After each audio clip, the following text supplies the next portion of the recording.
बासनी के अंदर ईद मिलन समारोह का जो आयोजन किया, मैं धन्यवाद दूंगा सरफराज भाई, आदिल साहब, चेयरमैन साहब तारिक दिलवाई जी, उपस्थित पूर्व सरपंच साहब और विधायक का चुनाव लड़े शौकत साहब, अमीन साहब नेताजी, अनवर चौहान साहब, सदर साहब हमारे हबीबुर रहमान जी, अल्लाह सिंह कामरा, क्योंसर विधायक और छोटे भाई नारायण बेनीवाल, जिलाध्यक्ष हनुमान जी बाकर, भाई श्रवण जी, सम्मानित मंच, उपस्थित बासनी के मौजूद बुजुर्गों, नौजवान साथियों, मेरे छोटे भाई, बासनी के अंदर हम कोई नए नहीं, बचपन भी बात जब जाते थे नागौर तो बासनी होके जाते थे, आजकल तो सड़कें बन गई सब जगह, लेकिन हमें अच्छी तरीके से याद है, तीसरी चौथी पांचवी से लेकर जब की भी यहाँ कहानियां याद है तो बासनी के अंदर हमारा वही रिश्ता है बासनी से।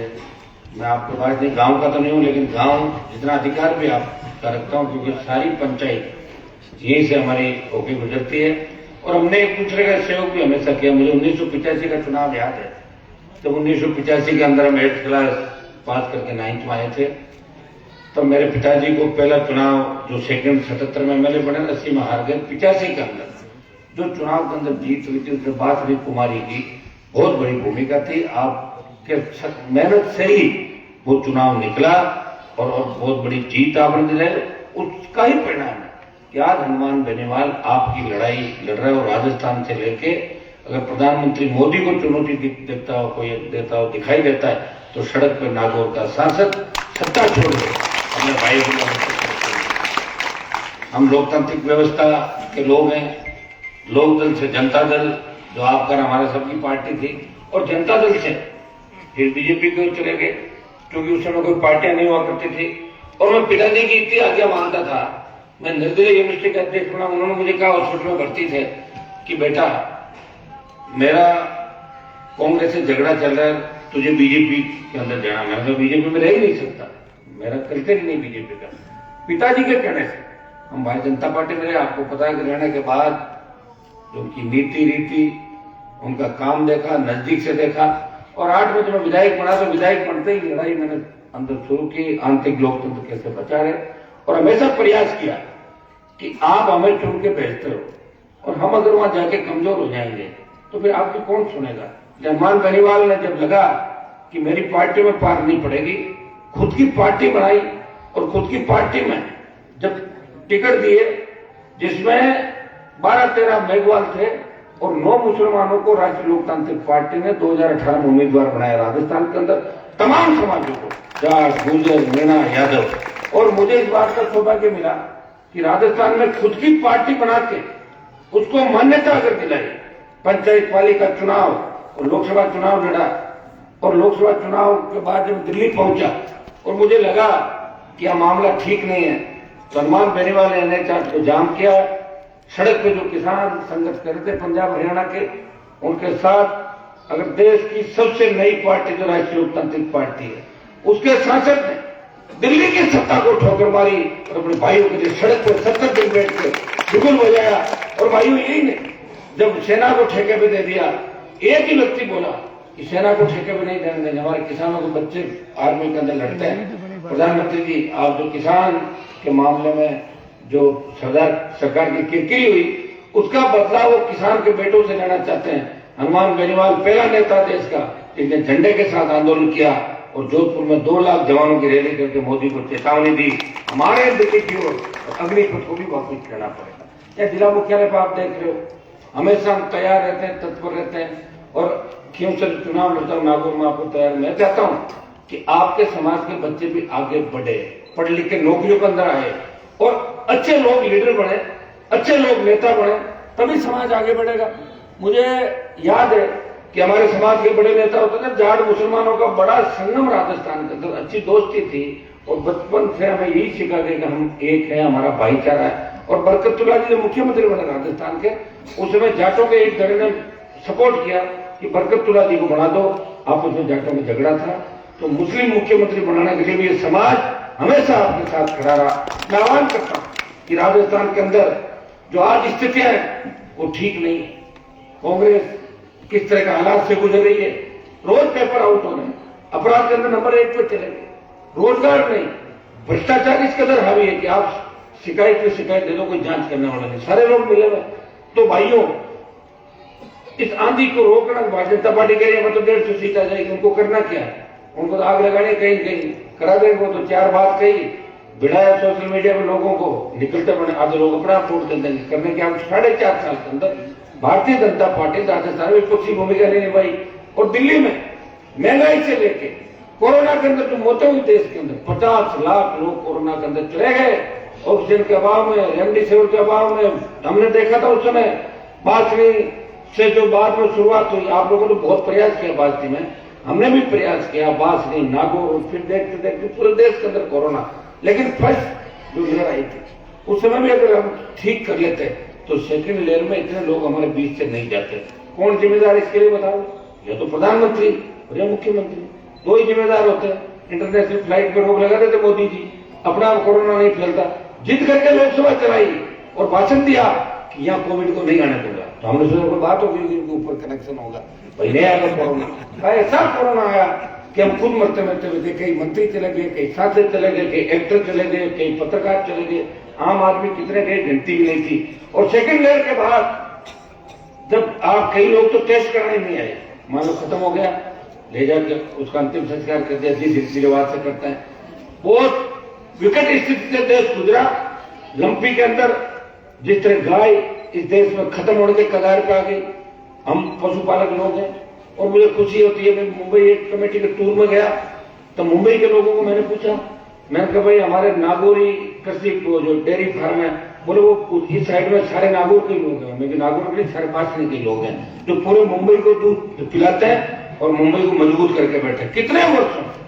और कितने अच्छा लगता है आपको बीच आके, मुझे खुशी होती है कि इतना बड़ा गांव और आपस में इतनी एकजुटता, एक दूसरे का ध्यान रखना। और सबसे बड़ी बात जो आपकी कौम के अंदर, समाज के अंदर है कि गरीब का हमेशा आप लोग ध्यान रखते हो, ये बहुत बड़ी बात है और रखनी भी चाहिए। इंसानियत अगर नहीं तो आदमी किस काम का? इंसानियत अपने लिए पहली है, आप लोग भी चाहते हैं। और मैं तो हमेशा एक बात कहता हूँ कि हिंदू मुसलमानों कोई झगड़ा ही नहीं है। जब देश को आजाद कराया तो मुसलमानों ने भारत माता को आजाद कराने के फांसी के फंदे भी चुना था। बहुत मुस्लिम सीने में गोली खा के आपकी रेजिमेंटें बनी हुई है। अब ये 80 के बाद ये झगड़े चालू किए भाई जनता पार्टी ने कि किस तरह खाई पैदा करें। मैं आपको इतना ही विश्वास दिलाता हूं कि अमान बेनीवाल आपके हर वक्त साथ है, जब भी पुकारोगे साथ खड़ा मिलेगा। और एक मिशन लेकर निकला हूं 23 का, कर्ज मुक्त किसान, फ्री बिजली, टोल मुक्त राजस्थान। किस बात का टोल देंगे? रोड टैक्स दे रहे हैं, पेट्रोल डीजल पे आप कितनी महंगाई हो गई और टोल टैक्स छोड़ लेते हो। लोकायुक्त मजबूत हो ताकि एमएलए, मंत्री और मुख्यमंत्री भी चोरी करे तो उसकी सीधी जांच हो, सीधे एफआईआर दर्ज करने का अधिकार लोकायुक्त को मिले। और हमारे जो बाकी राजस्थान के इश्यू है केंद्र के अंदर लंबित, आप देखते हैं कि 4 साल के अंदर शायद राजस्थान के तमाम मुद्दे ईआरसीपी से लेकर ऐसा कोई इश्यू नहीं होगा तो अमान बेनीवाल ने उठाया। एक बार मैं लोकसभा के अंदर बोल रहा था, आप मेरा निकाल कर देखना, मैंने कहा कि जिस प्रांत से मैं आता हूं उस प्रांत में सबसे बड़ी संख्या जाट, मुसलमान, गुजर, यादव, मीणाओं की है, लेकिन हमारा एक भी हाईकोर्ट का जज नहीं है। हाईकोर्ट जज बनने चाहिए। ये बात लोकसभा के फ्लोर में कहने के लिए बहुत बड़ा कलेजा की है। जब ये बात करें उसके बाद देखिए एक आपके मुस्लिम जज भी बने और एक मीणा जज भी बन गए। ये आवाज हमेशा मैं नहीं उठाई, यहाँ भी प्रयास कर रहा हूँ कि नागौर ठीक हो। हमें तो मिला क्या विरासत के अंदर, बताओ मुझे। न पीने का पानी था, किस तरह के हालात थे। 5 में फिर भी आप लोग मजबूत मुंबई चले गए, बाकी भाइयों का ध्यान रखा, साथ थोड़ा बहुत ठीक हो गया। बात गाँव के अंदर क्या था, 2 अकाल पड़ते लोग मारवा जाते थे, कमा खाने कोई साधन नहीं थे। अभी नरेगा मजदूरी करके अपने बच्चे पेट पालते। अब शिक्षा की क्रांति आई। एक आह्वान करूंगा कि आप भी बच्चों को, बेटे बेटियों को शिक्षित करें। शिक्षा ही आने वाले समय के अंदर हमारी इस खाई को भी पाटेगी। हम एक साथ बैठेंगे और मुसलमानों का विकास अगर देश में नहीं होगा तो फिर हिंदुस्तान का भी विकास नहीं होगा, क्योंकि हिंदू मुसलमान एक गाड़ी के 2 पहिए हैं और साथ साथ उनका विकास होना चाहिए। हम किस विचारधारा के लोग हैं, हम सांप्रदायिक स्वार्थ बढ़ा रहे, सामाजिक समरसता बढ़ी रहे। आपको पता कुमारी के अंदर किस तरह की आत्मसुंदर के समय लग जाती है, लेकिन हनुमान बेनीवाल में खड़ा रहा, जान की परवाह किए बिना और लड़ने नहीं दिया। और और अपने ही बच्चे जेल के अंदर मेरे गए। और रसूखा ने कहा एक जगह कि काश उस समय अगर झगड़ा होता तो मैं हनुमान को झगड़े के अंदर जेल में डाल देती, 5-7-10 मार जाते तो अच्छा उसको सुकून मिलता मेरे लिए। लेकिन मेरे को भगवान की ईश्वर की कृपा कि मैं बीच में खड़ा हो गया, आपको लड़ने नहीं दिया। और भी नेता थे आपके गांव के भी थे, कोई आया नहीं कुमारी, मैं ही था, मैं ही पहुंचा वहां पर। कलेक्ट्रेट में इतने डर गए थे कि 23 घंटे बाद आए। आपके बीच कौन जाएगा? जो दिलेर होगा, ईश्वर की कृपा होगी वही जा सकता, हर कोई नहीं जा सकता झगड़ा होने के बाद। और मैंने हमेशा प्रयास किया कि आप और हम साथ चले। मेरे 15 साल के भाषण उठा के देखे, हमेशा मैं एक ही बात कहता हूं कि जिन प्रांतों में तीसरे मोर्चे की सरकारें बनी, जहां क्षेत्रीय पार्टियां सत्ता के अंदर आई, उड़ीसा कर्नाटक से लेके उत्तर प्रदेश बिहार के अंदर, अगर कांग्रेस और भारतीय जनता पार्टी को घर बिठाया तो यूपी में यादव के साथ मुसलमान आया, मायावती के साथ मुसलमान आया, बिहार में भूमिहार और यादव के साथ मुस्लिम आया, कर्नाटक के साथ दूसरी कौमों के साथ मुसलमान आया, हरियाणा में जाट और मुसलमान चले, और यूपी में जब चौधरी चरण सिंह बने थे तो जाट और मुसलमानों का जोड़ा था उस समय कि कभी उनको हटा नहीं पाया। राजस्थान के अंदर भी अगर आप इस बार आशीर्वाद दे दो तो 100 सीट राष्ट्रीय लोकतांत्रिक पार्टी जीतेगी। मैं दावे के साथ कहता हूं, ऐसे नहीं कह रहा, मैंने पूरे राजस्थान को नापाए ढंग से पार्टी बना के चुनाव लड़ा, 8 उपचुनाव, पंचायत चुनाव, पालिका चुनाव, लोग तैयार है। लेकिन लोग कहते हैं कि आरएलपी तो क्या कि इसमें तो जाट ज्यादा है बाकी लोग कम है। अब फिर बाकी मैं तो प्रयास कर रहा हूँ, मैं तो आपको भी निवेदन कर रहा हूँ, आ जाओ जुड़ो सब लोग साथ, आपके विधायक भी ज्यादा बढ़ेंगे। क्या दे दिया कांग्रेस पार्टी ने? साढ़े मुंह में एक मंत्री है। मैंने विधानसभा के अंदर कहा था कि अशोक जी आपकी इस बार की जो सरकार है वो तो मुसलमानों और शेड्यूल कास्ट के लोगों से बड़ी सरकार है। 2 लाख कोटी ज्यादा आए थे कांग्रेस पार्टी के, एक 39 और एक 36-37 बीजेपी का आए थे। मैंने कहा आपको इनका ध्यान रखना चाहिए, नहीं रखा ध्यान, चला गया। मैं आपको यही आह्वान करूंगा कि आपके वोटों से आप पे जो राज कर रहे हैं उनमें आपके खुद के लोग होने चाहिए, समझदार लोग होने चाहिए। मैं इतना ही विश्वास दिलाता हूं आने वाला समय आपका, थोड़ी हिम्मत रखें, धैर्य रखें और एक बार भरोसा करके देखें। मैंने तो पिछली बार भी कोशिश की कि नागौर की सीट में मैं मुसलमान को आदमी तो चुनाव लड़ाऊं, मैंने बात भी कर ली थी, लेकिन बात करने के बाद मैं क्या करूँ, वो आदमी गई नहीं, मिले नहीं मुझसे, चले गए। तो हम तो प्रयास ही कर सकते हैं, मिलना करना हाथ में नहीं है।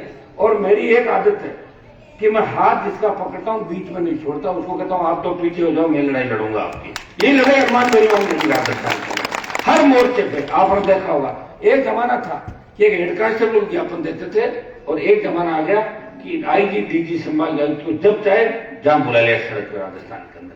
तो ये मेरे संघर्ष का एक परिणाम है और मुझे अच्छा लगता है कि मैं जब आपके बीच आता हूँ, मैं हमेशा वोट की बात ही नहीं करता कभी, होता कोई चर्चा चल जाए दूसरी बात है। कुमारी बासने को मैंने इस एंगल से देखा ही नहीं, ये हमारा तो परिवर्त रिश्ता, हमारी कांकड़ एक जगह, बड़े बड़े सब एक लोग हैं। और हाजी साहब और मेरे पिताजी का जब जमाना देखेंगे तो साथ ही उठते बैठते थे, सारी बातें एक थी। और जब मैंने कह दिया कि 85 का चुनाव भी आप लोगों ने जिताया, वो हरिंदर मिर्जा उस समय रामनिवाजी का बेटा था, कितना बड़ा दबदबा था, तो आप लोगों ने 2 मिनट दो